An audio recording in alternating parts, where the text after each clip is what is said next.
चलिए आज हम लोग पढ़ेंगे ICDS मेंस एग्ज़ाम का सिलेबस के अंदर में क्या है वो देखेंगे हम लोग।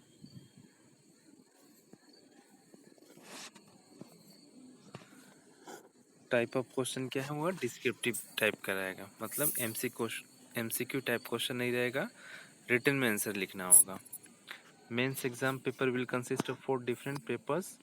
4 पेपर है इसमें, उसमें से आपका 4 पेपर में से paper 1, paper 2, paper 3, paper 4 4 paper देना है।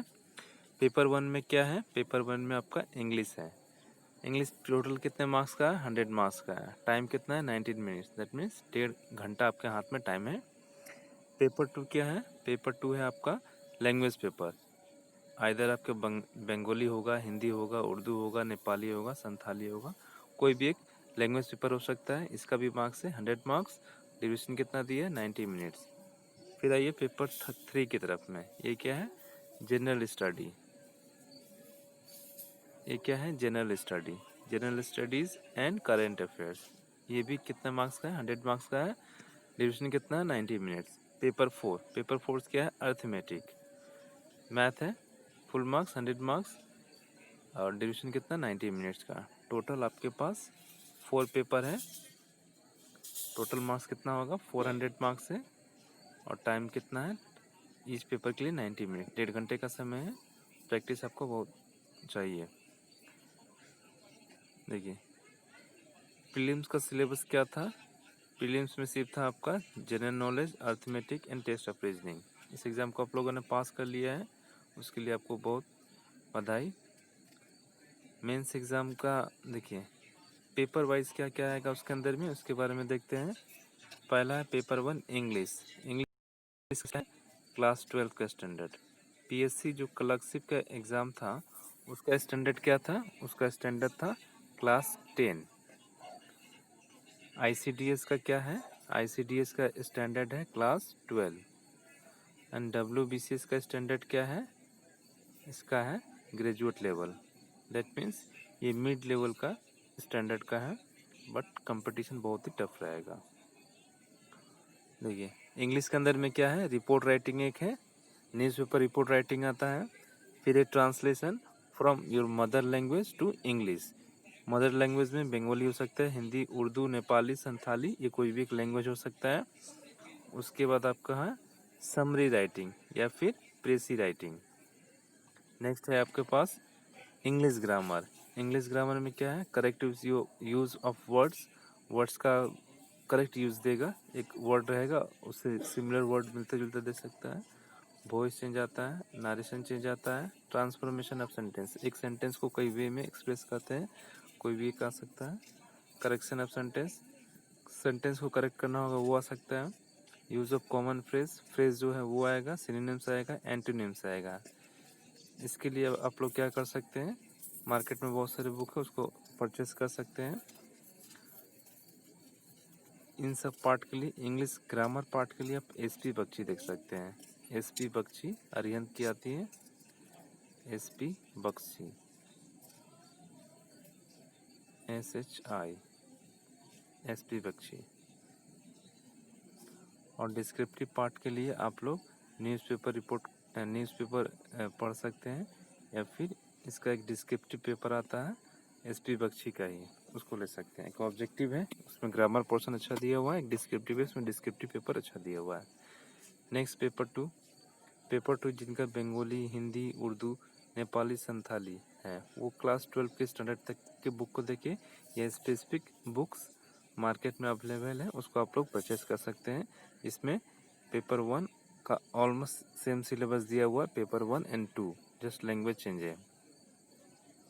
नेक्स्ट पेपर 3 में क्या दिया है, जनरल स्टडीज़ GK है, करंट अफेयर्स है, ये क्लास 10th स्टैंडर्ड का है। इसमें आपको क्या आएगा, life science with special emphasis on nutrition and health chapter से क्वेश्चन आने वाला है।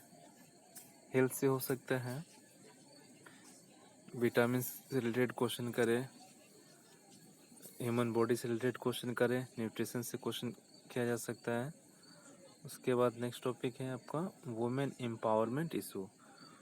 वुमेन को किस तरह से एम्पावर किया जाता है, उससे रिलेटेड लॉ क्या है, प्रोविजन क्या है, उसके ऊपर क्वेश्चन आ सकता है। उसके बाद आपका जीके है। जीके में क्या है, जीके में है इंडियन हिस्ट्री विथ स्पेशल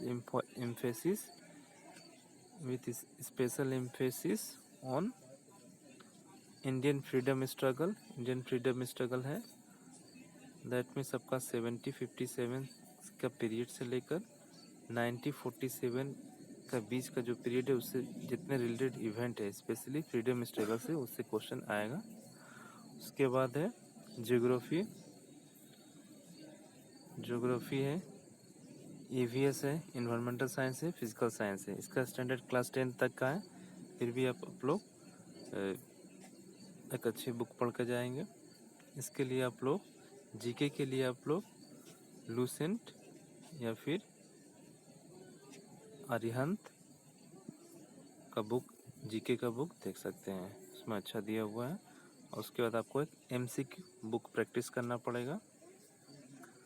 आपको लूसेंट का भी आता है, अरिहंत का भी आता है। एमसीक्यू क्वेश्चन प्रैक्टिस करेंगे। उसके बाद आपके पास है करेंट अफेयर्स।